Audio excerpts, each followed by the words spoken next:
Baik, selamat pagi. Hari ini kita akan membahas di pertemuan ketiga ya untuk kesehatan mental keluarga. Kita akan membahas tentang hubungan dalam pernikahan ya. Eh, ini penting juga teman-teman dalam kehidupan keluarga, dalam kehidupan pernikahan, perkawinan ya. Selain sebelumnya kita sudah belajar tentang em, pentingnya kesehatan mental keluarga dan juga kontribusi dari eh, eh, setiap aspek yang ada di dalam keluarga ya. Nah, hari ini kita akan membahas tentang hubungan antara pasangan dalam hal ini suami dan istri ya, laki-laki dan perempuan sehingga mampu merawat kesehatan mental keluarga. Baik, yang pertama kita akan bahas tentang persahabatan dan hubungan percintaan ya. Jadi relasi percintaan. Persahabatan dan hubungan cinta atau percintaan itu dua jenis hubungan yang sangat berbeda, meskipun keduanya bisa sangat signifikan ya, sangat berkontribusi, sangat penting dalam kehidupan kita. Nah, kita akan bahas dan mengeksplorasi perbedaan serta kemiripan antara keduanya. Ini didasarkan pada komponen-komponen yang oleh Davis and Todd diambil dari Olson and Different tahun 2003. Itu dirumuskan ada 1, 2, 3, 4, 5, 6, 7, 8 ya. Nah, ada komponen fun and enjoyment, kesenangan dan kebahagiaan ya. Jadi kalau kita bisa bedakan kalau di persahabatan, hubungan persahabatan, rasa senang, rasa bahagia itu biasanya berasal dari eh, ketika sahabat atau kita bersama sahabat kita melakukan kegiatan bersama, bercanda, ketawa ya, berbagi momen-momen menyenangkan. Nah, kalau di dalam hubungan percintaan, kesenangan, kebahagiaan, ya rasa excitement, itu seringkali berkaitan dengan kedekatan emosional dan fisik dengan pasangan.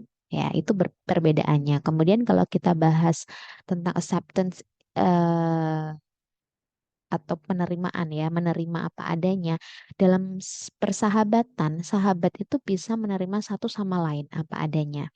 Sahabat bisa tanpa menghakimi ya, em, menerima apa yang dilakukan oleh sahabatnya atau bisa juga sahabat itu memberikan feedback. Jadi aku mengharapkan nih kamu berubah. Misalnya kamu nggak terlalu jutek sama orang lain. Nah, itu bisa. Di dalam hubungan percintaan, menerima pasangan apa adanya itu juga penting. Tetapi bisa jadi kalau kita bahas tentang percintaan, akan lebih banyak kecenderungan untuk berusaha membantu pasangan menjadi versi terbaik dari diri mereka sendiri. Ya, bedanya itu dalam hubungan cinta itu sudah melibatkan ada bonding emosional yang kuat ya, sehingga ada dorongan-dorongan kita untuk bisa membantu pasangan kita menjadi versi terbaiknya. Kemudian ada trust, kepercayaan. Jelas ya, di dalam persahabatan, kepercayaan ini menjadi pondasi persahabatan yang sehat, pertemanan, persahabatan, ya. Em, harus bisa percaya satu sama lain, bisa menyimpan rahasia, bisa sharing perasaan dengan terbuka, bisa saling menginformasikan tentang kebutuhan-kebutuhan satu sama lain. Nah, kalau di dalam hubungan percintaan, kepercayaan itu juga sangat penting, tetapi seringkali sifatnya itu lebih kompleks dan lebih mendalam. Karena apa? Karena rasa percaya di dalam hubungan perkawinan, hubungan cinta itu melibatkan komitmen jangka panjang dan juga intimasi yang lebih dalam dari sekedar persahabatan. Lalu penting juga di poin D, respect for each other. Jadi saling respect, saling menghormati. Persahabatan eh, bisa membuat kita dan sahabat kita saling menghormati. Ya, kita menghargai pendapat satu sama lain. Kita menghargai perasaan-perasaan satu sama lain dan kita mampu menerima kebutuhan satu sama lain. Sedangkan kalau di dalam hubungan cinta, saling menghormati, saling menghargai itu termasuk juga kita perlu untuk menghargai batas-batas pribadi. Ya, kita mampu untuk mengkomunikasikan perasaan-perasaan kita secara terbuka. Kita mau untuk memperlakukan pasangan tanpa merendahkan dia. Ya, jadi eh, kita memang dekat dengan pasangan ya, tetapi kita perlu juga untuk memperlakukan mereka sesuai dengan harga dirinya ya. Jadi kita tidak merendahkan. Kemudian saling membantu satu sama lain ketika dibutuhkan ya. Jelas ketika sahabat membutuhkan pertolongan, maka kita membantu ya. Ketika ada di dalam situasi sulit, kita membantu. Ketika butuh dukungan, maka kita juga mendukung. Di dalam hubungan percintaan, pasangan juga membantu satu sama lain, tetapi seringkali ada tingkat ketergantungan dan juga tanggung jawab yang lebih besar daripada hubungan persahabatan. Ya. Kemudian berbagi rahasia, ya, normal dengan sahabat itu kita sering berbagi rahasia. Kita membagikan informasi pribadi satu sama lain dengan harapan karena kita percaya sahabat kita tidak akan mengungkapkan kepada orang lain. Nah, pasangan juga cenderung berbagi, tetapi yang dibagikan lebih mendalam, lebih banyak rahasia karena tingkat keintiman baik secara mental maupun emosional itu lebih dalam ya. Kemudian mutual understanding. Jadi memahami prinsip dan juga nilai-nilai bersama ya. Kalau sahabat memiliki pemahaman bersama tentang prinsip-prinsip, nilai-nilai yang dihormati satu sama lain ya, meskipun bisa jadi ada perbedaan dalam pandangan, dalam kepercayaan atau keyakinan, tetapi eh, kita bisa berjalan beriringan ya. Nah, pasangan juga memiliki pemahaman bersama tentang prinsip-prinsip, tentang nilai-nilai di dalam hubungan satu sama lain. Nah, ini seringkali diperkuat juga oleh komitmen jangka panjang ya. Jadi keyword pada hubungan cinta, hubungan antar pasangan dalam perkawinan konteksnya adalah ada komitmen jangka panjang di sana. Kemudian poin yang terakhir ya, spontan ketika melakukan segala hal ya. Di dalam hubungan persahabatan banyak aktivitas-aktivitas atau kegiatan-kegiatan yang spontan ya. Artinya tidak terencana tapi misalnya kita lagi pengen hangout ya, yuk keluar yuk jalan-jalan, nongkrong yuk. Nah, ini hal-hal yang normal ya dilakukan oleh sahabat. Nah, spontanitas itu juga penting di dalam hubungan cinta. Tetapi kadangkala eh, memang lebih sering dipengaruhi oleh kompromi, oleh koordinasi ya, oleh negosiasi antara pasangan. Ya, kadangkala kalau sama sahabat kita masih, oh iya ya dia kemarin itu nemenin aku ketika aku sedih, aku nggak enak kalau nolak ya, yuk, ayo jalan yuk, gitu ya.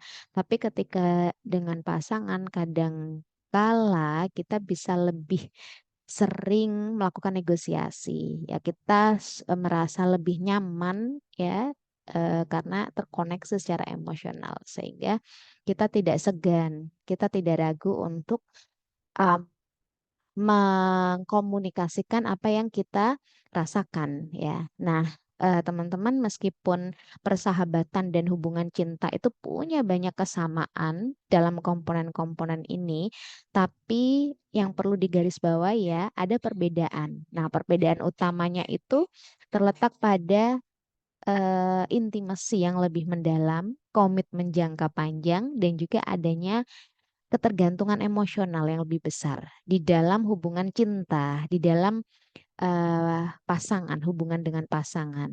Nah, persahabatan itu kadang ya bisa jadi fondasi, bagi hubungan cinta yang sehat. Tetapi keduanya tetap punya dinamika dan juga tujuan yang berbeda dalam kehidupan seseorang ya. Banyak juga kan ya dari persahabatan kemudian muncul rasa cinta ya. Semuanya bisa saja terjadi, tapi ketika dari persahabatan kemudian eh, naik ke hubungan percintaan, maka tujuan dan juga dinamikanya juga akan menjadi sangat berbeda. Oke, kita lanjutin.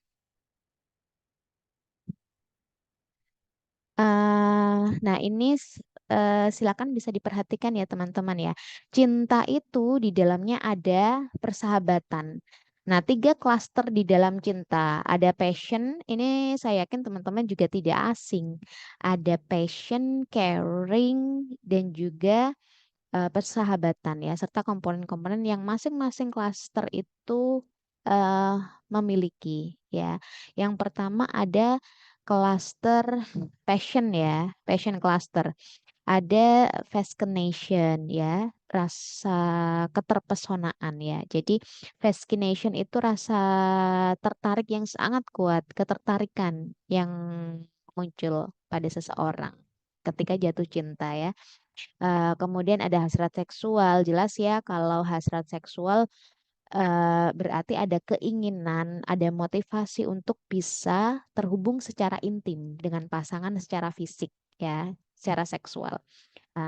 Kemudian ada exclusiveness ya, jadi exclusiveness itu termasuk di dalam cluster passion ya. Contohnya exclusiveness itu ya merasa bahwa oh pasanganku ini ya satu-satunya orang yang aku inginkan, yang aku butuhkan ya. Jadi eksklusif terhadap pasangan masing-masing. Kemudian ada caring cluster, cluster caring ya, peduli. Ada advocate. Advocate itu ya misalnya kita merasa punya peran bahwa kita itu sebagai pasangan ya harus jadi supporter ya, jadi pendukung, membela pasangan ya. Jadi usaha-usaha untuk melindungi, mensupport atau saling berjuang bersama untuk bisa mencapai kebahagiaan pasangan ya, itu bagian dari advocate. Kemudian giving the utmost. Jadi memberikan yang terbaik ya. Misalnya ya kalau kita dalam konteks jatuh cinta dengan pasangan, maka ya kita berusaha untuk memberikan yang terbaik ya untuk pasangan, termasuk waktu. Ya, misalkan kita lagi sibuk, tapi paling tidak ada waktu yang berusaha untuk diluangkan, memberikan perhatian, yang mendukung secara emosional, ada dan hadir secara fisik, itu termasuk giving the utmost, berusaha untuk memberikan yang terbaik. Kemudian, nah ini klaster persahabatan ya. Di dalamnya ada enjoyment. em, jadi senang, bahagia ketika berinteraksi dengan pasangan. Lalu ada mutual assistance, saling membantu dalam berbagai aspek kehidupan, aktivitas, termasuk saling mendukung satu sama lain. Kalau misalnya pasangannya lagi ikut kompetisi, lagi ikut lomba, maka kita perlu untuk mendukung, ya. Berusaha untuk membangun masa depan bersama. Ini termasuk mutual assistance. Kemudian ada respect, jelas ya, saling menghormati, saling menghargai satu sama lain, termasuk menghormati batas-batas pribadi, termasuk juga memperlakukan pasangan dengan hormat, yaitu termasuk di dalamnya. Kemudian ada spontanitas yang melakukan hal-hal bersama yang tidak direncanakan, menikmati momen-momen kecil bersama yang sifatnya itu spontan dan tanpa paksaan ya. Lalu acceptance ya, menerima, penerimaan. Jadi ya menerima pasangan apa adanya, termasuk kelebihan kekurangannya. Kemudian trust, jelas ya, harus ada kepercayaan sebagai fondasi yang penting di dalam persahabatan, di dalam cinta ya, saling percaya satu sama lain, tidak ragu untuk berbagi rahasia, perasaan dan juga kebutuhan-kebutuhan mereka. Lalu ada understanding, pemahaman, em, pemahaman yang sifatnya itu mendalam ya, teman-teman. Jadi berusaha untuk eh, memahami satu sama lain, termasuk memahami perasaan pasangan, kebutuhan. Kenapa kok dia ada kebutuhan untuk selalu ingin diperhatikan ya, kita berusaha untuk memahami. Kemudian harapan masing-masing itu juga berusaha untuk dipahami. Lalu ada confiding, membuka diri ya. Jadi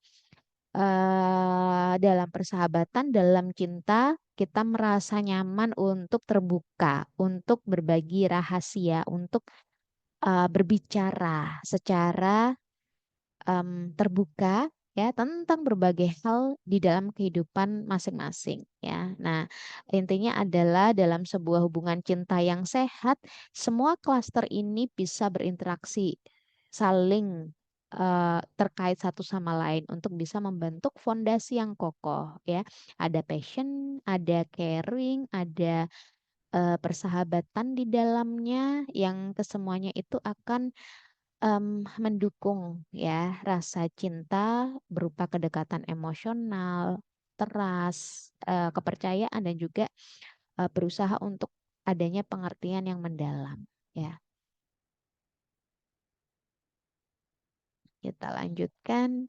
Nah, ini intro teman-teman. Jadi banyak penelitian, banyak buku-buku tentang kehidupan dalam pernikahan itu menunjukkan kalau pernikahan yang berkualitas itu bisa saling mutual, saling memberikan manfaat ya, baik itu secara fisik maupun mental. Jadi hubungan yang harmonis, yang mendukung satu sama lain itu memang bisa mengurangi tingkat stres, bisa meningkatkan kepuasan hidup, rasa sejahtera, memberikan rasa aman, nyaman, dan juga dukungan emosional ya. Jadi kesemuanya ini hubungan pernikahan yang positif, yang baik, itu akan berkontribusi secara signifikan ya pada kesejahteraan individu, pada kesejahteraan orang-orang yang ada di dalam hubungan tersebut.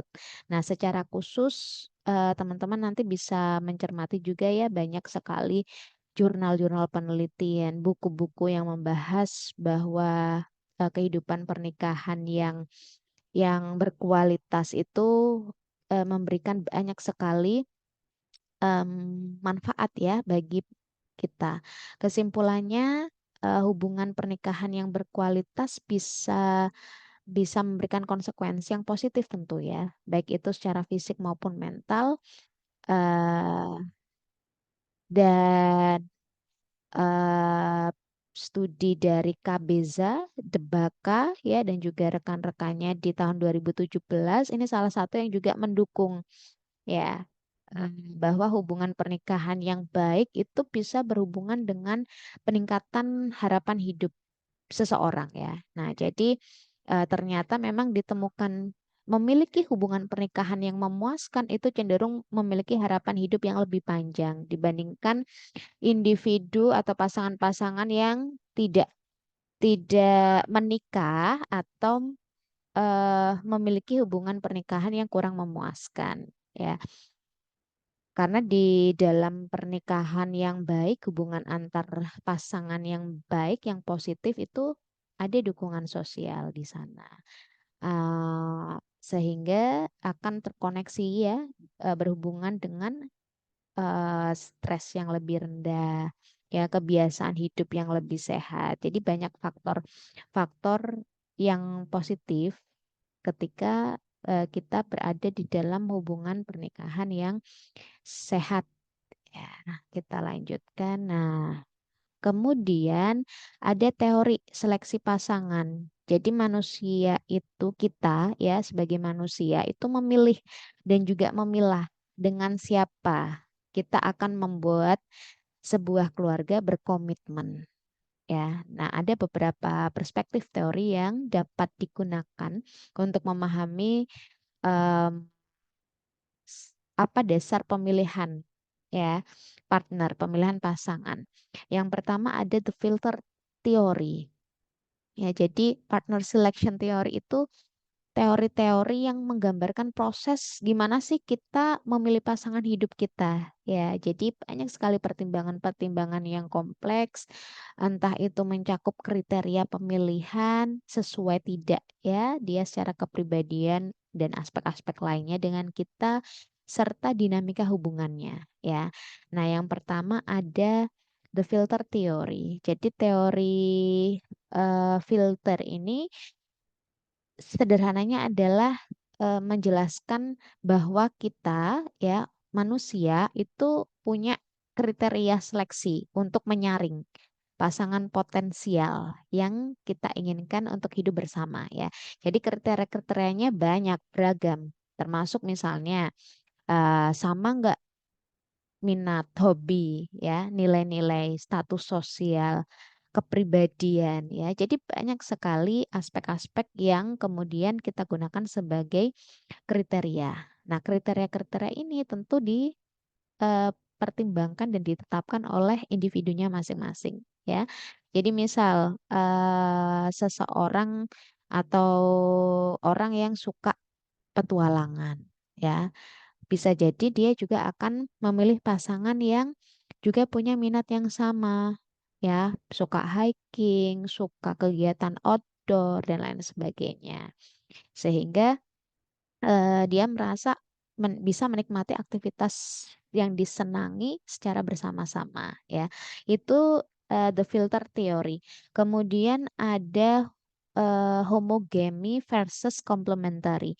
Jadi kalau homogamy itu homogen ya, mengacu pada kecenderungan seseorang untuk memilih pasangan berdasarkan kesamaan, homogenitas.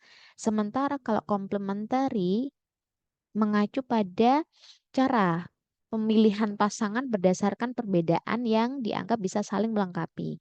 Ya, saya kasih contoh misalnya ada dua orang yang saling memilih satu sama lain karena punya minat latar belakang ya yang serupa. Ya, misalnya mereka berasal dari latar belakang budaya yang sama, punya minat di dalam seni, sama-sama punya minat seni ya. Nah, ini mungkin cenderung menemukan kesamaan tersebut ternyata menarik ya. Itu contoh homogami. Kalau komplementaritas ya biasanya mungkin kita cenderung misalnya salah satu pasangan ya cenderung introvert. Kemudian dia merasa tertarik dengan pasangan yang spontan, yang terbuka, yang bisa aktif secara sosial. Nah, dia merasa bahwa orang-orang yang berlawanan kepribadiannya itu unik ya, bisa melengkapi, bisa memperkaya kehidupan mereka. Ya, jadi mereka tertarik untuk menjalin hubungan cinta dengan yang berlawanan tadi karena dianggap bisa saling melengkapi. Kemudian yang ketiga ada the stimulus value rule theory. Jadi teori ini menggambarkan jika ada tiga tahapan di dalam proses kita membangun hubungan. Jadi ada tahap stimulus, tahap nilai, dan juga tahap peran. Ya, kalau tahap stimulus itu artinya tahap awal, reaksi awal terhadap entah itu karakteristik fisik, perilaku pasangan. Jadi tahap paling awal, something yang membuat kita itu tertarik dengan eh, seseorang ya. Kemudian setelah tertarik, entah itu secara fisik ya atau penampilannya ya, hal-hal yang sifatnya itu perifer, yang permukaan.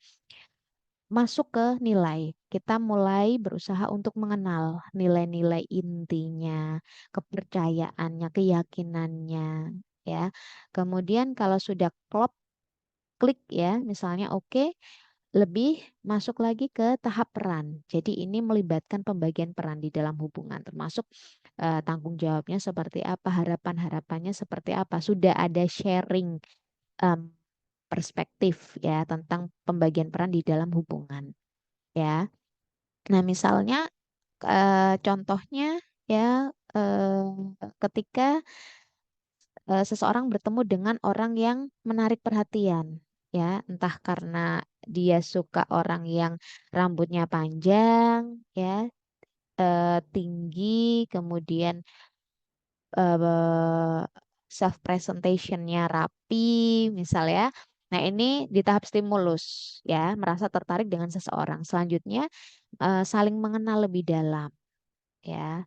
eh eh, apakah orangnya setia, menjunjung tinggi loyalitas, suka komunikasi yang terbuka, itu termasuk nilai-nilai yang dijunjung tinggi, ya. Kalau sudah klop, akhirnya mereka mulai untuk membagi peran di dalam hubungan. Misalnya mengatur waktu bersama, membagi tanggung jawab, dan lain sebagainya, ya. Jadi itu ya teman-teman, ada tiga teori terkait dengan pemilihan pasangan. Kemudian, nah ini teorinya Reis, ya, tentang uh, will theory of love, ya. Jadi eh, apa? Roda, roda atau cakra cinta. Jadi proses cinta, mencintai itu melalui siklus, seperti siklus. Jadi Reis itu menggambarkan sebuah model bagaimana cinta itu bisa berkembang dan berubah, ya, dinamikanya seperti apa dari waktu ke waktu. Nah, teori ini mencakup beberapa tahapan teman-teman yang menggambarkan perubahan dalam hubungan antara dua individu sampai munculnya cinta, ya, sampai bisa berubah. Jadi yang tahap pertama itu ada repo, ya, ada kesamaan, ya, seperti kita kalau misalnya melakukan konseling, kenalan dengan klien, ya, di awal cinta pun seperti itu, diawali dengan repo. Jadi tahap awal terjalinnya komunikasi antara dua orang, dan tujuannya untuk membangun kedekatan dan juga kepercayaan satu sama lain, ya. Jadi komunikasinya itu sudah bertujuan untuk bisa memahami satu sama lain secara lebih baik untuk membangun ikatan emosional yang lebih kuat. Itu repo. Kemudian dari repo masuk ke self revelation, jadi membuka diri, ya. Tahap ini bisa terjadi ketika hubungan itu sudah tercipta secara baik dan kuat, ya. Nah, ini memungkinkan masing-masing orang itu sudah merasa nyaman, bisa terbuka untuk membagikan informasi pribadi, ya, untuk membagikan emosi-emosi yang lebih dalam, ya, untuk menceritakan hal-hal yang tidak diceritakan ke orang lain, ya. Jadi pembukaan diri, self revelation itu menciptakan ikatan yang kemudian bisa lebih dalam antara pasangan, ya, karena kita sudah merasa bahwa kita sudah mempercayai satu sama lain, itu saling memahami, ya. Kemudian dari situ, setelah kita membuka diri, ya, kita menceritakan hal-hal yang kadangkala kita tutupin dari orang lain, ya, perasaan-perasaan terdalam kita, lalu masuk ke tahap mutual dependency, ketergantungan yang timbal balik, ya. Ini adalah tahap di mana pasangan itu sudah mulai bergantung satu sama lain secara emosional, ya. Mereka merasa semakin membutuhkan satu sama lain, ya. Mereka merasa kehilangan ketika pasangannya tidak ada, ya. Mereka merasa happy, merasa nyaman kalau ada pasangan di dekatnya, ya. Jadi ketergantungan timbal balik ini akan meningkat teman-teman seiring berjalannya waktu, karena mau tidak mau ikatan antara pasangan itu akan menjadi lebih kuat dan lebih dalam, ya. Kemudian dari situ muncul deh intimacy need fulfillment, ya. Jadi ada kebutuhan intimacy, ya. Jadi kepuasan seseorang karena ada kebutuhan, karena dia bisa dekat dengan pasangannya, dia bisa merasakan keintiman dengan pasangannya, itu menjadi terpenuhi, ya. Jadi muncullah rasa puas ini. Kita merasa senang, merasa puas ketika pasangan itu ada di dekat kita, ketika kita saling terhubung secara emosional dengan pasangan ya. Ketika kita merasa bahwa hubungan kita itu positif, saling mendukung ya, memberikan keamanan, memberikan kebahagiaan ya. Jadi ini adalah tahap tertinggi ya kalau di dalam teorinya RACE ya. Jadi intinya adalah cinta itu berproses ya. Bagaimana yang dari awal eh, mulai untuk dibangun hingga kemudian menuju ke tahapan yang lebih tinggi, merasa terpenuhi kepuasan diri ya ketika bersama dengan pasangan. Ya, kita lanjut. Nah, ini proses dating ya, proses pacaran. Ya, jadi dating itu sebuah proses sosial, teman-teman, di mana dua individu ya dua orang yang mungkin tertarik satu sama lain, mereka menjalin hubungan romantis. Mereka bertemu, menghabiskan waktu bersama, berusaha untuk lebih mengenal satu sama lain ya. Jadi dating itu tahap awal dari hubungan romantis ya, di mana kedua orang ini, pasangan ini saling mengeksplorasi. Apakah cocok nggak sih satu sama lain? Ya, sebelum mereka kemudian memutuskan untuk melanjutkan hubungan yang lebih jauh. Ya, jadi pemilihan pasangan dalam dating itu menjadi tahap awal yang sangat penting. Ya, kita akan melibatkan banyak pertimbangan berbagai faktor. Ya, ibaratnya sama seperti kalian untuk mau pacaran, untuk memilih pasangan sebelum melangkah ke tahapan yang lebih tinggi itu perlu kehati-hatian kan ya. Kita punya serangkaian indikator. Apakah dia masuk nggak ya secara fisik, eh, dia tipeku nggak, secara fisik oke, secara kepribadian gimana ya, nilai-nilainya gimana. Oh oke, oke deh kalau gitu. Minat untuk bersama gimana, dia memang sevisi nggak sama aku ya, tujuan hidupnya apa. Nah ini menjadi beberapa pertimbangan ya. Tuh. Tujuannya ya untuk bisa membangun kedekatan dan juga keintiman antara pasangan. Jadi ini kesempatan untuk masing-masing saling mengenal, berbagi pengalaman, membangun hubungan yang lebih dalam ya sebelum nanti menentukan, memutuskan apakah akan melanjutkan hubungan ke tahap selanjutnya ya. Apakah mau untuk melangkah eh, bersama dalam komitmen jangka panjang atau pernikahan ya. Jadi kalau dikaitkan dengan teori perkembangannya Erikson, membangun intimasi itu menjadi salah satu tugas utama yang memang dihadapi ya oleh individu emerging adults atau individu dewasa muda ya, dewasa awal. Kalau individu gagal mencapai tahap ini, maka mereka berisiko untuk mengalami krisis identitas atau isolasi sosial ya.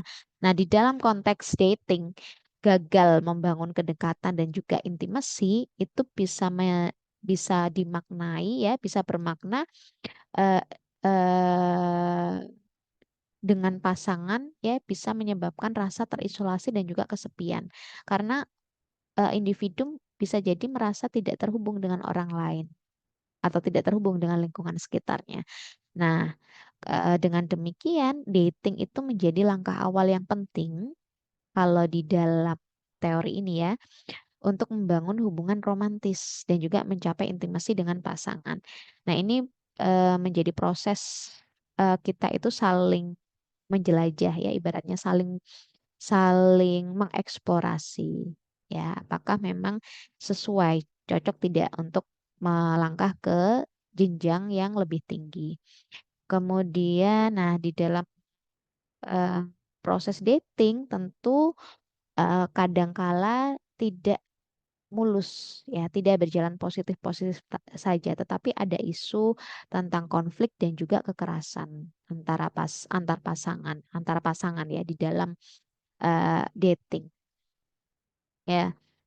Nah, konflik dan juga kekerasan di dalam hubungan berpacaran itu menjadi fenomena yang serius ya, hal yang perlu untuk diwaspadai ya, dan sangat berdampak negatif dan merugikan tentunya bagi individu yang terlibat. Nah, konflik sebenarnya itu kan bisa dipahami ya sebagai bagian yang alami dari setiap hubungan, entah itu pertemanan, persahabatan, bahkan hubungan keluarga, itu pasti tidak lepas dari yang namanya konflik ya, termasuk hubungan dating, hubungan pacaran ya. Konflik itu bisa terjadi ketika eh, ada perbedaan pendapat, perbedaan nilai, perbedaan kebutuhan ya. Nah, konflik yang baik itu dapat terselesaikan ya, em, dengan komunikasi dan juga tujuan untuk masing-masing bisa menyelesaikan konflik tersebut ya, menyelesaikan ketidaksepakatan tersebut. Nah, kadang konflik yang berhasil diselesaikan dengan baik itu malah bisa merekatkan suatu hubungan ya. Kalau di dalam konteks dating, biasanya muncul konflik itu ya dari berbagai masalah, permasalahan.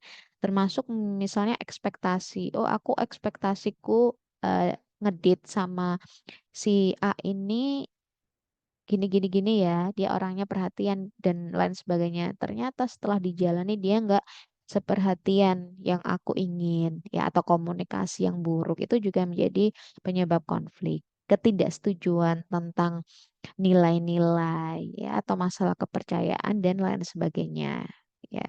Eh, Banyak sekali em, isu-isu yang kemudian menjadi memunculkan konflik ya.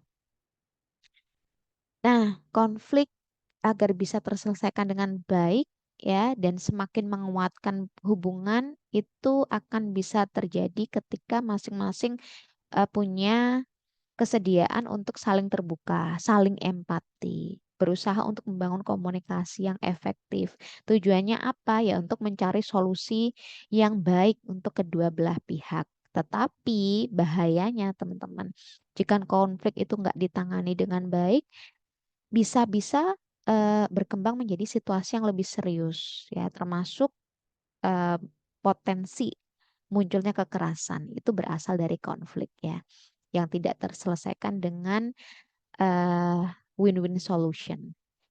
Nah, kemudian kalau sudah menyangkut kekerasan dalam pacaran, ya berarti ada eh, penggunaan ya kekuatan, entah itu fisik, verbal atau emosional ya oleh salah satu pihak pada pasangan mereka ya. Banyak sekali bentuk-bentuk kekerasan dalam pacaran, jangan dibayangkan ditampar, kemudian dipukul atau kekerasan secara fisik saja ya, tetapi manipulasi emosional, kata-kata verbal yang menyakitkan itu juga termasuk dalam kekerasan ya. Jadi faktor-faktor yang bisa menyebabkan kekerasan di dalam hubungan dating itu ya banyak sekali. Kalau kita bicara tentang kekerasan berarti ada relasi kuasa di situ ya. Ada pihak yang lebih mengontrol, ada pihak yang lebih mendominasi ya, atau masalah-masalah sosial lainnya, kepercayaan, kecemburuan yang berlebihan, atau bahkan ada riwayat masalah kekerasan dalam keluarga salah satu pihak ya. Nah, yang perlu diwaspadai ketika kekerasan dalam dating itu terjadi, maka dampak sangat serius untuk korban ya, termasuk eh, apa cedera fisik, luka-luka ya, tidak hanya fisik tapi emosionalnya juga terdampak ya, masalah kesehatan mental, bahkan di kasus yang ekstrim kekerasan dalam pacaran juga bisa menyebabkan kematian ya. Jadi ini perlu untuk menjadi salah satu isu yang perlu untuk dicermati, diperhatikan ya. Kemudian kita lanjutkan. Nah, love, intimacy, and marriage ya. Jadi cinta, intimacy dan juga pernikahan itu menjadi aspek yang saling berkaitan dan memiliki peran yang sangat penting ketika kita mau membangun keluarga yang harmonis dan bahagia ya. Jadi kita perlu memahami bahwa di dalam konteks pernikahan ya, adanya kedekatan satu sama lain itu menjadi elemen yang sangat penting, teman-teman. Ya, membantu untuk bisa memperkuat hubungan dengan pasangan, membantu membangun kepercayaan, meningkatkan komunikasi, sehingga akhirnya kita bisa membentuk ikatan emosional yang kuat ya dengan pasangan. Nah, di dalam eh, konteks pernikahan ya, eh, hal itu memungkinkan untuk bisa terjadi ya. Jadi pasangan bisa saling mendukung, menghadapi tantangan hidup bersama, berusaha untuk menciptakan lingkungan keluarga yang aman, yang stabil, eh, untuk tumbuh dan berkembang bersama tentunya ya. Ini yang kemudian diharapkan ya. Jadi cinta, intimasi, pernikahan itu perlu untuk diusahakan ya. Kita lanjutkan. Nah, yang pertama kemudian ya, aspek yang penting di dalam em, lingkup pernikahan adalah love, cinta ya. Ada dua jenis cinta yang berbeda. Ini saya yakin teman-teman juga sudah tahu ya. Ada yang disebut passionate love dan juga companionate love ya. Kalau kita bicara tentang passionate love berarti cinta yang ada gairah di dalamnya ya. Cinta yang ditandai oleh dorongan kuat dan juga emosional pada pasangan.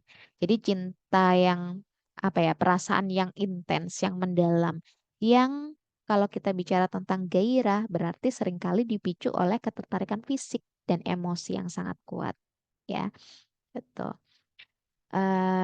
Kemudian eh, companionate love ya, jadi cinta yang lebih stabil, yang apa, familiar, yang akrab, jadi lebih berkaitan dan berhubungan dengan rasa kasih, rasa sayang, ada kedekatan emosional, tidak hanya tertarik secara fisik ya, tidak hanya didorong oleh gairah semata, tetapi ada perhatian yang lebih mendalam terhadap pasangan ya. Jadi kalau kita bicara tentang companionate love berarti ada afeksi di dalamnya, ada kedekatan fisik juga ya, hadir secara fisik dan juga mental, kedekatan emosional dan juga perhatian terhadap pasangan ya. Tuh. Jadi eh, kita bisa bilang kalau cinta yang bergairah ya, passionate love itu ada dominasi emosi yang intens dan juga eh, seringkali dipicu oleh ketertarikan fisik. Kalau kita bicara tentang companionate love, berarti ada kedekatan emosional, keterikatan di situ, ada perhatian terhadap pasangan. Jadi teman-teman baik cinta yang bergairah ataupun companionate love itu punya peran yang sangat penting di dalam hubungan pernikahan yang sehat dan juga memuaskan. Kita tidak bisa hanya terfokus untuk mengembangkan salah satu saja, tetapi harus balance, harus seimbang. Kemudian, nah ini Sternberg ya, eh, teori segitiga cinta dari Sternberg. Ini juga familiar tentu dengan kalian ya. Jadi cinta itu punya tiga komponen utama yang membentuk hubungan bentuknya segitiga ya. Ada intimasi atau kedekatan di situ. Intimasi itu berarti ada kedekatan emosional ya, ada keterbukaan, ada rasa saling pengertian antar pasangan ya. Jadi eh, bisa dibentuk dari saling bertukar pikiran, saling sharing perasaan ya, atau bahkan harapan-harapan yang mendalam ya. Tuh, jadi kalau kita bicara tentang intimasi berarti ada em, karakteristik ya, karakteristiknya ya, ada rasa saling percaya, kenyamanan, keintiman emosional dengan pasangan ya. Nah, kemudian ada yang disebut eh, komponen excitement, kegembiraan ya. Excitement itu ya berarti ada hasrat, keinginan untuk bisa bersama ya. Ada daya tarik fisik di situ. Lalu ada komitmen. Kalau kita bicara tentang komponen komitmen, ya berarti adalah adanya keputusan sadar, ya. Komitmen itu dibuat secara sadar untuk melanjutkan tetap bersama di dalam hubungan, ya. Jadi kalau di dalam komitmen ya pasti ada loyalitas, ada rasa setia, kesetiaan, tanggung jawab, dan juga kesediaan aktif untuk bisa memelihara dan memperkuat hubungan, ya. Jadi komponen ini mencakup aspek komitmen jangka panjang. Misalnya memang berencana dan bertujuan untuk hidup ya bersama, ya. Nah, di dalam teori Sternberg teman-teman bisa perhatikan ya segitiga cintanya ini. Jadi kombinasi dari ketiga komponen ini akan menghasilkan macam-macam jenis cinta, ya. Ada cinta romantis, berarti itu dibentuk oleh komponen kedekatan dan excitement.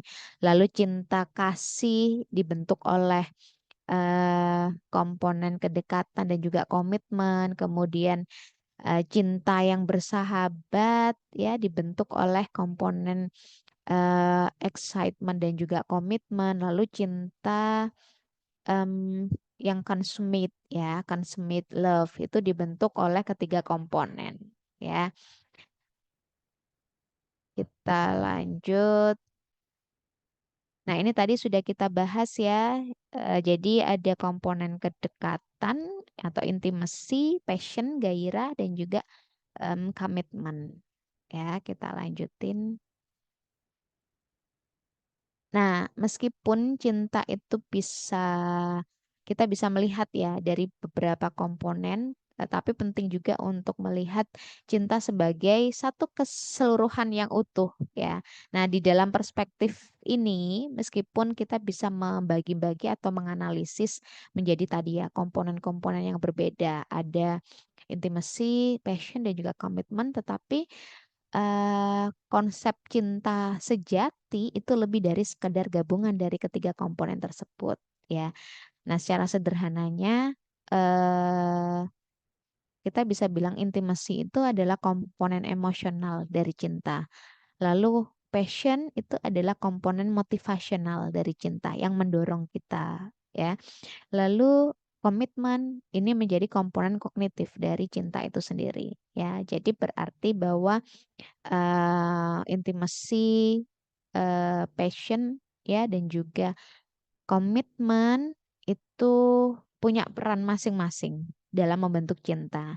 Nah, cinta sejati ini merupakan ya kadang-kadang kita tanya ya cinta sejati itu apa sih kayak gimana sih? Nah, dalam perspektif ini cinta sejati merupakan integrasi dari ketiga komponen tadi, intimacy, passion, dan juga komitmen. Cinta yang utuh, yang sejati itu melibatkan ada rasa dekat yang mendalam dengan pasangan, ada dorongan kuat yang mencerminkan aspek gairah di sana, ya, dan juga ada kesetiaan serta komitmen untuk menjaga hubungan tersebut, ya. Tuh, kita lanjutkan. Nah, ini ya teman-teman ya, kombinasi-kombinasi yang bisa terbentuk dari komponen cinta.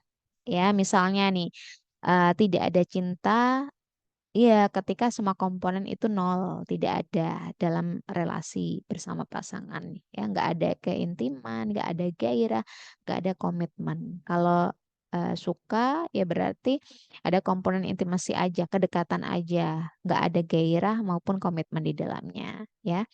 Tuh, dan seterusnya. Oh, ini ternyata diterangkan ya. Jadi love tidak ada cinta ya sama sekali tidak ada semua komponen ya. Kemudian liking, suka ya ini em, ada komponen intimacy di situ ya. Ada cinta gila, crazy love. Biasanya kalau crazy love itu contohnya ya cinta pada pandangan pertama misalnya ya, di mana muncul gairah, rasa ada gairah yang sangat kuat pada seseorang, tetapi nggak melibatkan kedekatan ataupun komitmen ya, misalnya ya kita jatuh cinta pada pandangan pertama dengan seseorang yang baru kita temui, yang baru kita kenal. Kita merasa sangat terpesona misalnya karena penampilannya, keunikan kepribadiannya mungkin ya. Tetapi nggak ada kedekatan emosional atau komitmen yang terjalin ya. Lalu ada yang disebut cinta kosong, empty love ya. Ya misalnya ini bisa jadi terjadi pada pasangan yang udah lama menikah, teman-teman, dan merasa bahwa perasaan romantis ya, perasaan atau gairah dan juga kedekatan emosional itu sudah memudar.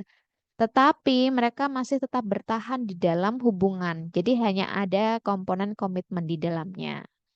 Bisa jadi karena pertimbangan tanggung jawab satu sama lain ya. Tuh, kita lanjut. Nah, kemudian ada yang disebut romantic love ya. Ya ini cintanya itu dibentuk oleh intimacy dan juga passion, tetapi tidak ada komitmen jangka panjang. Ya, misalnya ini biasanya pada pasangan-pasangan yang baru aja mulai kencan, ya, berkencan, mulai dating. Kemudian merasakan getaran awal ya yang romantis. Oh, senang ya punya pacar ya. Merasa dekat satu sama lain, merasa gairah, ada gairah yang kuat. Kamu cantik ya, kamu keren, ganteng, tertarik secara fisik, tetapi belum membuat keputusan untuk mengikatkan diri dalam hubungan yang lebih serius ya. Lalu ada friendship love. Ya, ini bisa muncul dalam hubungan persahabatan yang punya komitmen jangka panjang ya, atau bisa juga di dalam hubungan pernikahan, hubungan suami istri yang tidak lagi penuh gairah tetapi masih merasa dekat satu sama lain ya. Misalnya ya pasangan suami istri yang udah nikah bertahun-tahun lamanya ya, mereka masing-masing merasa bahwa gairah romantis itu udah memudar, tetapi mereka tetap punya hubungan yang kuat karena mereka punya kedekatan emosional dan juga mereka masih memutuskan untuk tetap bertahan di dalam satu komitmen ya. Tuh. Lalu ada stupid love ya, cinta bodoh. Jadi cinta dengan komitmen yang didasarkan hanya pada gairah semata ya. Contohnya apa ya? Contohnya mungkin pasangan pasangan yang buru-buru menikah ya. Ada kan ya kasusnya buru-buru menikah setelah baru kenal beberapa minggu misal ya, karena merasa tertarik, merasa terpesona oleh gairah ya, ada daya tarik fisik di situ dan juga keinginan untuk selalu bersama, tetapi mereka eh, belum mengenal satu sama lain secara mendalam ya. Tuh. Dan atau juga mereka tidak mempertimbangkan faktor-faktor lain yang penting di dalam hubungan jangka panjang ya. Lalu ada juga yang disebut dengan cinta sempurna, perfect love. Ya, jadi ini adalah bentuk cinta yang ideal. Punya semua tiga elemen cinta. Ya, consummate love tadi, perfect love. Ada intimacy, ada passion, ada commitment. Ya, contohnya ya pasangan yang merasakan kedekatan yang mendalam satu sama lain, ada bonding emosional yang kuat, punya gairah yang kuat juga dan menyenangkan ya, hubungan mereka nggak monoton, penuh spontanitas, penuh rasa ketertarikan satu sama lain dan juga punya komitmen jangka panjang untuk tetap bersama ya. Tuh. Jadi teman-teman setiap jenis cinta itu punya karakteristik dan juga dinamikanya sendiri yang bisa mempengaruhi bagaimana hubungan dengan pasangan itu bisa berkembang ya, dan apa yang dirasakan oleh individu-individu atau pasangan itu sendiri ya. Kita lanjutkan. Ini tentang ekspresi cinta ya. Jadi ekspresi cinta itu bisa melibatkan banyak bentuk perilaku dan juga pola komunikasi yang mengekspresikan perasaan, keinginan dan juga komitmen di dalam hubungan romantis ya. Ini misalnya intimacy nih ya. Jadi intimacy dalam ekspresi cinta itu melibatkan komunikasi yang mendalam, ya, perasaan kedekatan dan juga perhatian pada pasangan, kesejahteraan pasangan, ya. Tuh, jadi pasangan yang saling mau mendengarkan satu sama lain itu menunjukkan ada dimensi intimasi di situ. Pasangan yang saling memberikan dukungan saat pasangannya mengalami kesulitan mungkin, ya. Pasangan yang mau sharing kebahagiaan dan juga kesedihan bersama-sama itu menggambarkan wujud intimasi. Kalau gairah berarti ya ada aktivitas fisik dan juga emosional yang menjadi gambaran atau ekspresi hasrat dan juga ketertarikan seksual dengan pasangan. Ya, misalnya memandang dengan penuh ketertarikan, ya, melakukan sentuhan-sentuhan secara fisik, pelukan, menyentuh dengan kasih sayang, ciuman, ya, dan lain sebagainya. Pegangan tangan itu termasuk gairah atau passion. Kemudian komitmen, ya, ya, ekspresi cintanya ya mencakup janji setia, ya, tekad untuk mempertahankan hubungan meskipun dalam kondisi yang sulit, ya, menikah, terikat, memilih untuk terikat itu menjadi ekspresi komitmen, ya, saling bertahan satu sama lain ketika ada di dalam kondisi yang sulit itu komitmen, ya. Tuh, kita lanjutkan. Nah, ini intimacy ya. Saya pikir tadi kita sudah bahas juga ups. Oh, ini sebelum ke sana, ya, masalah eh, antara dua orang, ya, masalah percintaan di antara pasangan, ya, atau dua orang itu kadangkala timbul dari beberapa faktor yang berkaitan dengan ekspresi cinta dan juga respon, ya. Jadi bisa jadi ya masing-masing pasangan itu sayang cinta, tetapi karena salah tangkap, ya, cara mengekspresikan dan juga persepsi pasangan, ya, itu tidak klop, maka dirasakan itu eh, bukan cinta, ya, sehingga memunculkan permasalahan, ya.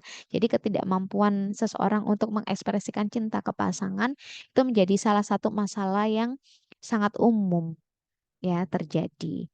Ya, ini bisa karena berbagai faktor ya teman-teman, ya, termasuk eh, mungkin pasangan kurang terampil berkomunikasi, ada ketakutan terhadap penolakan, atau bahkan kurang pemahaman tentang bagaimana sih cara untuk mengekspresikan cinta. Nah, ini yang kadang-kadang juga perlu ketika teman-teman ada di dalam suatu hubungan mengenali, ya, untuk bisa mengenali apakah ada kesulitan dari pasangan kita untuk mengekspresikan cinta, ya. Kemudian bentuk ekspresi cinta yang muncul itu juga bisa menimbulkan masalah, ya. Ketika ekspresi cinta yang muncul itu nggak sesuai dengan harapan atau kebutuhan pasangan, ya. Contohnya, eh, seseorang bisa jadi menganggap kalau ngasih hadiah, ya, itu adalah cara terbaik sebagai wujud cintanya. Tetapi pasangannya merasa lebih dihargai kalau dia itu meluangkan waktu, ngasih perhatian, ya. Nah, ini bisa jadi mix. Jadi love language eh, dan ekspresi cinta, ya, itu bisa memunculkan permasalahan ketika masing-masing pasangan tidak paham, ya. Lalu kurangnya ekspresi dari komponen cinta. Makanya teman-teman intimacy, passion dan juga komitmen itu perlu ada berimbang, ya, perlu ada di dalam suatu hubungan dengan pasangan kita. Lalu bisa juga terjadi karena kurangnya ekspresi komponen cinta yang diberikan ke pasangan. Ya, misalnya eh, pasangan tidak ngasih cukup perhatian, tidak ngasih dukungan emosional, ya. Nah, ini bisa menyebabkan pasangannya merasa tidak dihargai, merasa tidak dicintai. ya. Lalu yang terakhir respon terhadap ekspresi komponen cinta yang ditunjukkan. Bagaimana pasangan merespon ekspresi cinta yang diberikan itu juga bisa mempengaruhi dinamika hubungan. Ya, misalnya nih teman-teman, kalau seseorang itu mengekspresikan cinta ya dengan caranya, anggapannya adalah cara dia mengekspresikan cinta itu sudah tepat, tetapi pasangan tidak merespon dengan cara yang diharapkan. Nah, hal ini bisa memunculkan kebingungan atau bahkan ketidakpuasan.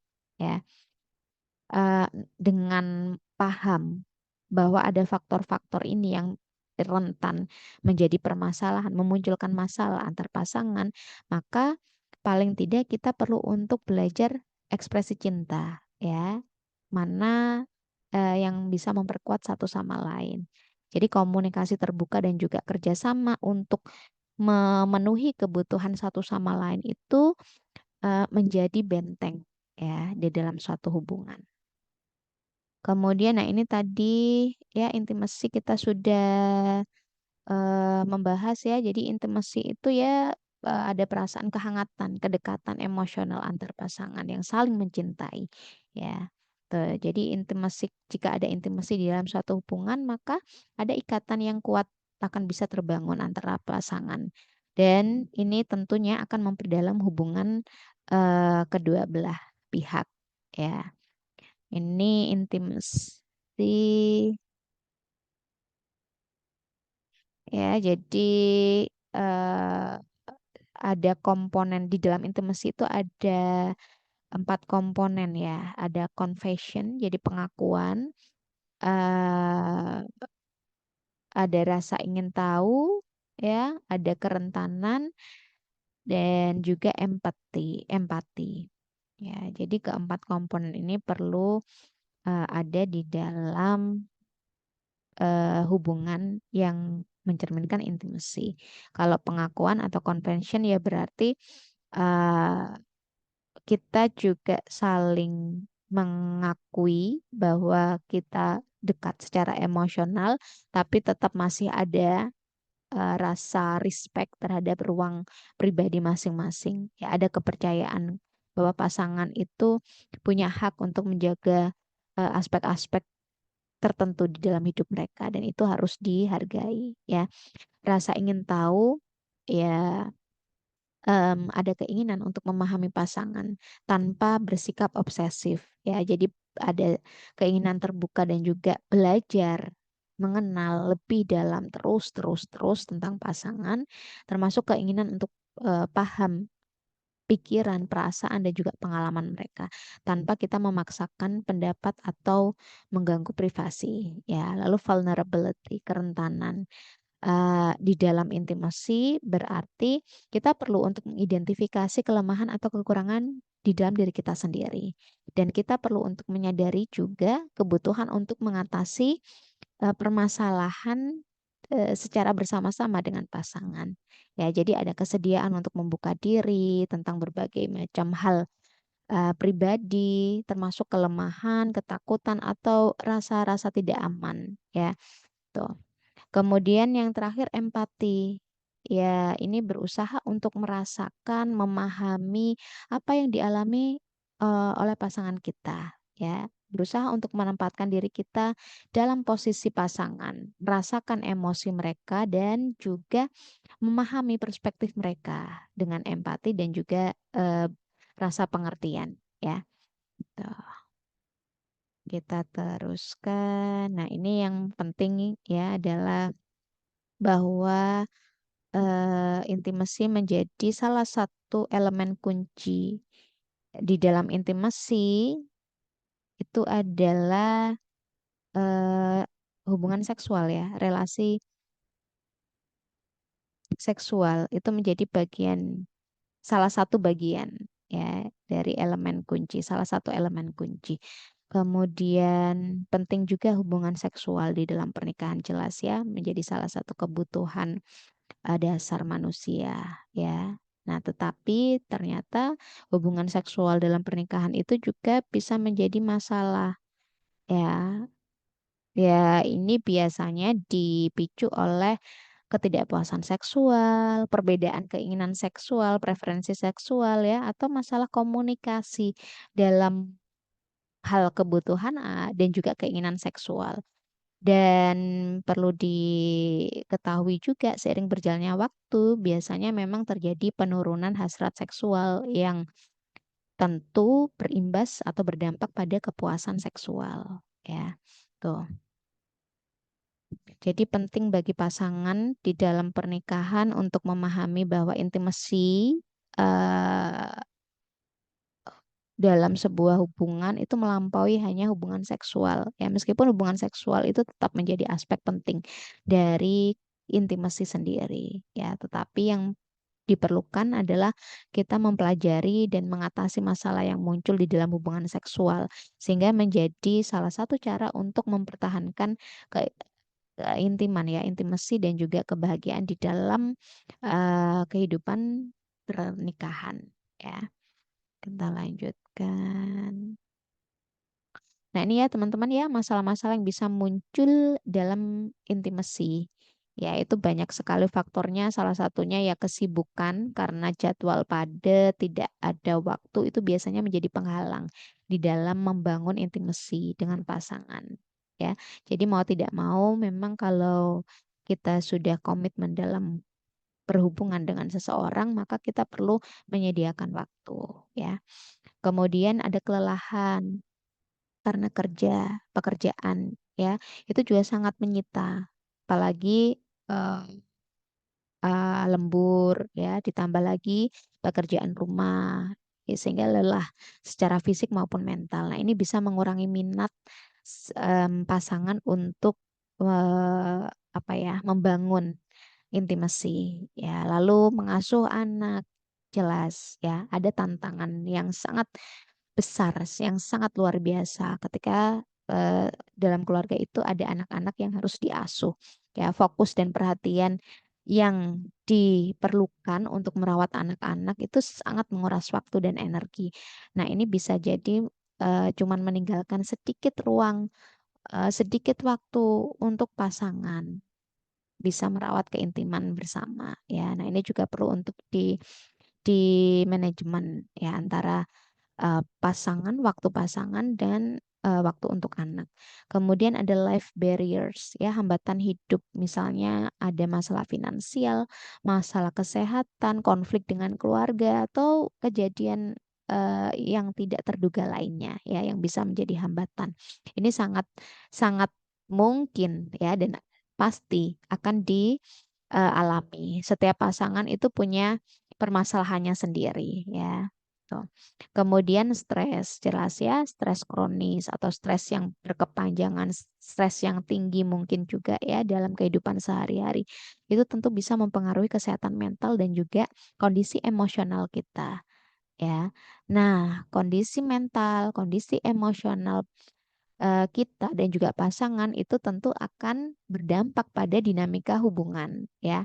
Stres itu bisa menyebabkan ketegangan, bisa memunculkan konflik dan juga em, apa ya menghilangkan keinginan untuk merasa dekat satu sama lain ya.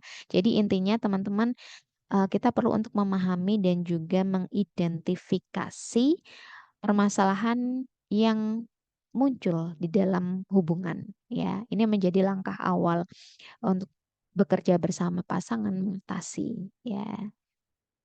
Tuh, kita lanjutkan. Nah, ini terkait dengan masalah intimasi seksual ya di dalam hubungan. Ini juga memungkinkan menjadi penyebab ketegangan dan juga konflik dengan pasangan. Dan kalau tidak diatasi, tidak diberikan perhatian, itu bisa mengganggu stabilitas di dalam pernikahan, ya, memunculkan rasa ingin selingkuh, ya, bahkan melakukannya. Ini bahaya, bisa merusak hubungan, ya.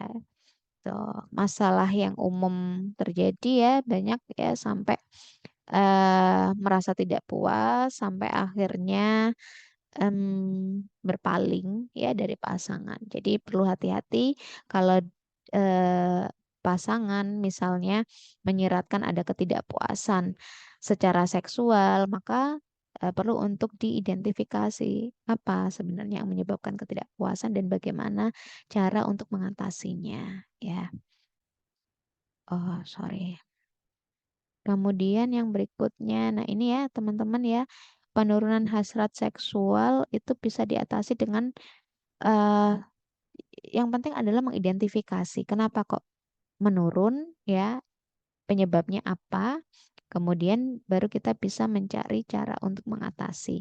Ya salah satunya bisa dengan kegiatan-kegiatan sederhana untuk mencegah, ya, untuk mencegah, untuk menjadi prevensi, eh untuk mengembalikan gairah dan juga intimasi dengan pasangan.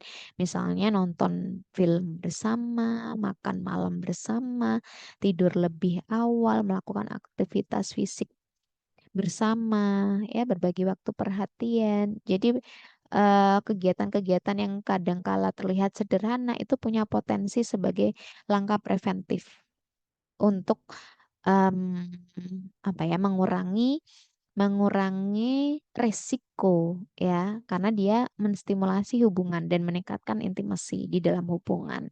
Ya, jadi penting sekali untuk kita mengalokasikan waktu di dalam hubungan, ya, dan menyadari kalau intimasi itu butuh perawatan, harus dirawat, harus diperhatikan. Tidak cukup sekali dua kali, tetapi ya sepanjang hari, ya. Kita lanjutin. Nah, kuncinya, ya, adalah komunikasi, teman-teman. Pada hubungan apapun, seperti bagaimanapun, dengan siapapun, ya, komunikasi adalah faktor kunci, termasuk dalam hal intimasi seksual. Ya, kita perlu untuk mengkomunikasikan. Sehingga penting bagi pasangan untuk mengenali kebutuhannya sendiri dan berkomunikasi, ya, tentang kebutuhan-kebutuhan tersebut untuk bisa menjaga hubungan pernikahan yang memuaskan. Ya, kita harus sadar bahwa kebutuhan setiap orang itu berbeda. Pasangan pun perlu untuk dipahami, termasuk kita sendiri pun perlu untuk memahami preferensi, ya, keinginan kita, kebutuhan kita apa. Nah, ini kemudian perlu untuk dikomunikasikan. Ya, sangat penting untuk komunikasi dan juga berbagi. Ini akan menciptakan kenyamanan di dalam hubungan satu sama lain. Ya, tuh. Kemudian eh gaya pernikahan, ya. Ini bisa dipahami sebagai pola perilaku dan juga dinamika hubungan yang berbeda, yang kemudian akan mempengaruhi perilaku seksual pasangan. Ya, misalnya ada complete each other, eh, satu sama lain saling melengkapi. Ya, jadi em, masing-masing pasangan itu mencari pasangannya yang bisa melengkapi kekurangan atau kelemahan mereka, ya. Mereka mungkin merasa bahwa adanya pasangan mereka itu memberikan keutuhan, menjadikan mereka seimbang di dalam hidup, ya. Kalau dalam konteks perilaku seksual, ya, pasangan bisa jadi punya hubungan yang intim dan saling memenuhi kebutuhan satu sama lain secara seksual.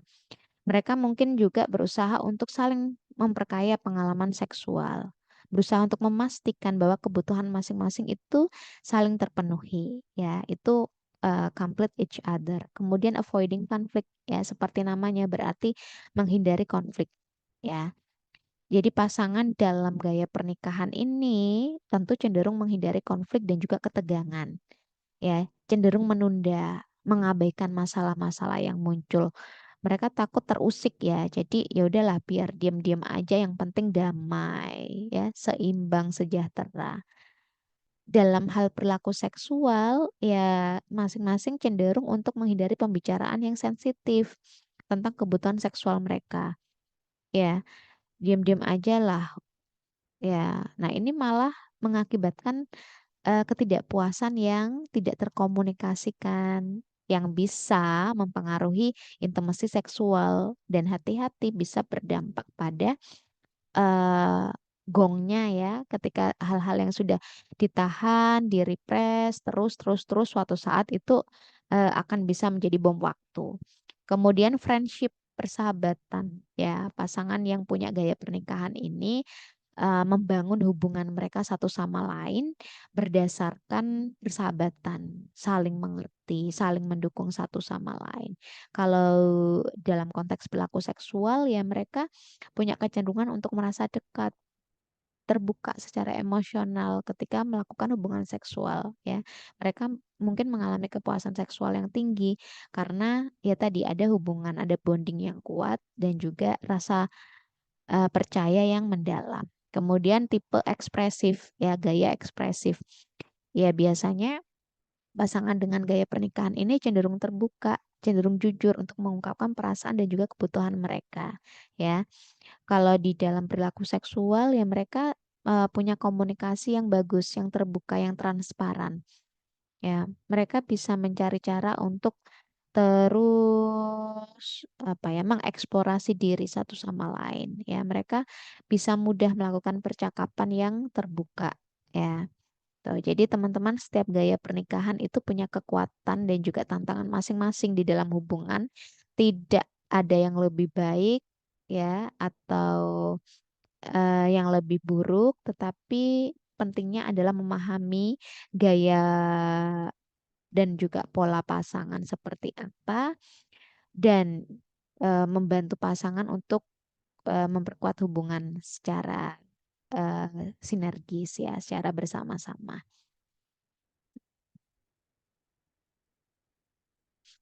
Nah, pasangan itu juga pasangan yang ini tadi sudah kita bahas ya, yang saling melengkapi itu punya dinamika yang unik di dalam hubungan mereka. Ya, kadangkala ada perbedaan kekuatan, keahlian, ya, minat dan lain sebagainya. Mereka saling melengkapi. Ya, biasanya pasangan dengan gaya pernikahan ini punya intimasi yang sedang, yang moderate. Ya, mereka punya hubungan yang kuat, tingkat intimasinya mungkin tidak seintens pasangan yang lebih terbuka atau pasangan yang ekspresif ya. Mereka mau untuk mengakui kekuatan dan juga kelemahan. Hubungan seksual eh, bisa jadi tidak menjadi prioritas utama ya. Nah, aktivitas seksual mungkin terjadi lebih sebagai karena rutinitas ya, daripada sebagai ekspresi intimasi yang spontan, yang mendalam ya. Kemudian pengaturan seksual itu biasanya diinisiasi oleh pria. Jadi pria punya kendali lebih besar dalam inisiatif dan juga frekuensi aktivitas seksual. Kemudian ada penurunan kualitas hubungan seksual dari waktu ke waktu. Karena tadi ya kurang terbuka, kurang mau dan bersedia untuk apa namanya mengkomunikasikan kebutuhannya ya, sehingga eh, penting untuk mengenali gaya gaya pernikahan, gaya pasangan tuh seperti apa dan berusaha untuk memperkuat ikatan secara berkelanjutan ya. Kemudian pasangan yang menghindari konflik tadi juga kita sudah bahas ya. Jadi hubungan pernikahannya berusaha untuk selalu stabil karena mereka menghindari konfrontasi dan juga konflik ya. Ada banyak ekspresi emosi yang dipendam, yang terbatas ya, tidak suka menunjukkan pemikiran maupun emosi yang terbuka ya. Lalu regulasi perilaku seksual kebanyakan oleh em, pria juga ya. Jadi memegang kendali. Pihak pria itu lebih cenderung memegang peran dominan. Ya, kemudian pembicaraan juga jarang tentang hubungan seksual karena tadi menghindari konflik sehingga hal-hal yang sensitif itu dianggap bisa merusak stabilitas dalam hubungan. Ya, sama seperti sebelumnya terjadi penurunan kualitas hubungan seksual seiring dengan waktu. Ya, kemudian, nah ini pasangan yang layaknya sahabat ya. Jadi nilai intimasi itu lebih dari hubungan seksual. Mereka menganggap kedekatan emosional, persahabatan itu sebagai pondasi hubungan pernikahan yang patut untuk mereka jaga, ya. Jadi kualitas persahabatan itu akan mempengaruhi hubungan seksual, ya. Jadi hubungan seksual itu dilihat sebagai energi, ya, motivasi untuk memperkuat ikatan emosional dan menjaga hubungan mereka itu tetap hidup, ya, gitu. Jadi aktivitas seksual itu bisa jadi cara yang dipandang oleh pasangan ini untuk mempererat bonding, untuk menjaga kebersamaan satu sama lain, ya. Nah, tapi ternyata, ya, resiko tinggi eh, terjadi perceraian, ya, pada pasangan yang mempraktekkan, yang punya, ya, gaya pernikahan persahabatan, friendship style, ya, tuh.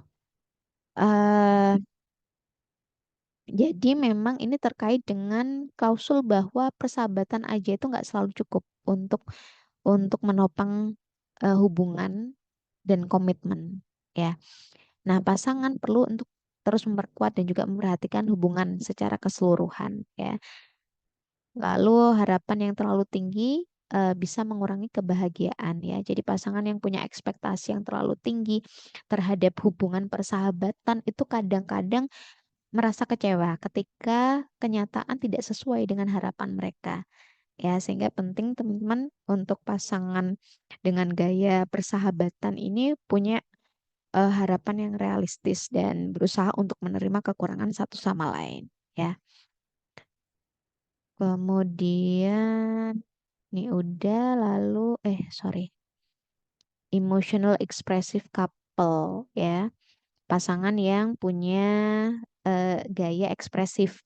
Jadi pasangan yang ekspresif secara emosional di dalam hubungan pernikahan itu cenderung mengalami berbagai apa ya, dinamika emosional yang sangat intens, yang tinggi, mulai dari rasa cinta, kemudian kemarahan karena mereka tidak meredam, ya, emosi-emosi yang muncul dalam proses berdinamika, ya, dengan pasangan. Jadi mereka loskan, ya, membiarkan ekspresi emosi yang dirasakan itu seperti apa aja, ya. Jadi ada intensitas perasaan di dalam hubungan yang sangat tinggi, baik itu cinta, rasa bahagia, rasa sedih, atau bahkan rasa marah, ya. Dan mereka sangat terbuka di dalam mengekspresikan emosi satu sama lain.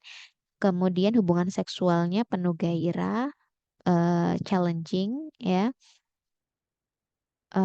Seksual sebagai upaya menyelesaikan konflik, ya. Kadangkala pada gaya pernikahan ini, ya, seksualitas itu seringkali digunakan untuk cara menyelesaikan konflik atau ketegangan dalam hubungan, ya. Jadi pasangan itu bisa jadi merasa kalau keintiman fisik bisa membantu mereka untuk meredakan ketegangan dan meningkatkan intimasi setelah adanya konflik, ya. Nah, konflik ternyata sekali terjadi, ya, jika terjadi itu berpotensi menuju perceraian karena mereka punya gaya emosional yang tinggi. Jadi konflik yang tidak terselesaikan dengan baik itu punya resiko perceraian yang tinggi. Jadi ketidaksepakatan, ketidakcocokan ketika saling menangani konflik itu bisa mengancam stabilitas hubungan pernikahan para pasangan yang punya gaya ini, ya, ekspresif style.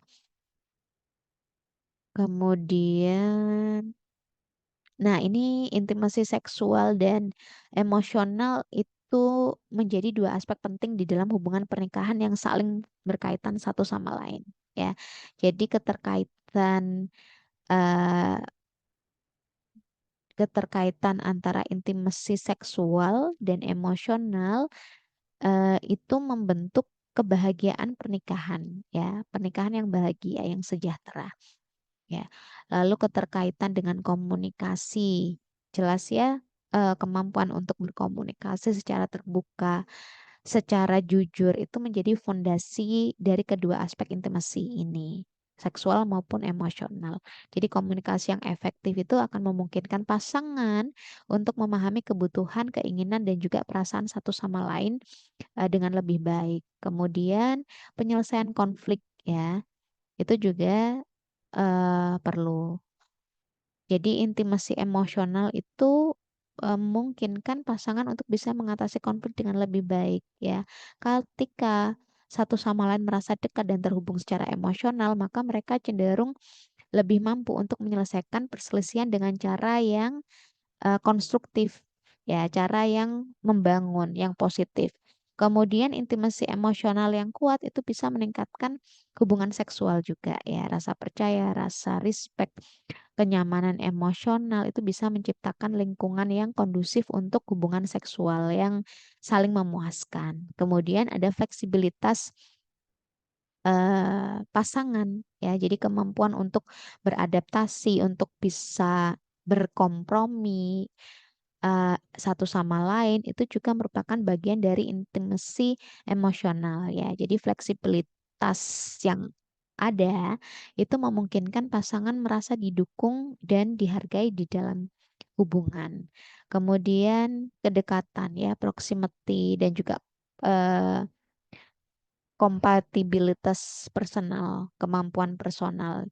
Ini menjadi eh, aspek yang signifikan ya untuk membangun intimasi baik itu emosional maupun seksual. Jadi ada rasa kebersamaan secara fisik, kesesuaian nilai, tujuan bersama itu bisa memperkuat hubungan secara keseluruhan.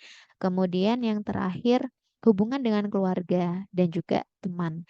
Jadi kualitas hubungan pasangan dengan keluarga, dengan teman-teman itu juga bisa mempengaruhi intimasi emosional ya. Jadi dukungan dari lingkungan sosial itu bisa memperkuat ikatan pasangan dan meningkatkan kebahagiaan pernikahan ya. Jadi intinya adalah intimasi baik itu seksual maupun emosional saling melengkapi dalam membangun hubungan pernikahan yang sehat dan juga bahagia ya. Jadi saling memperkuat satu sama lain.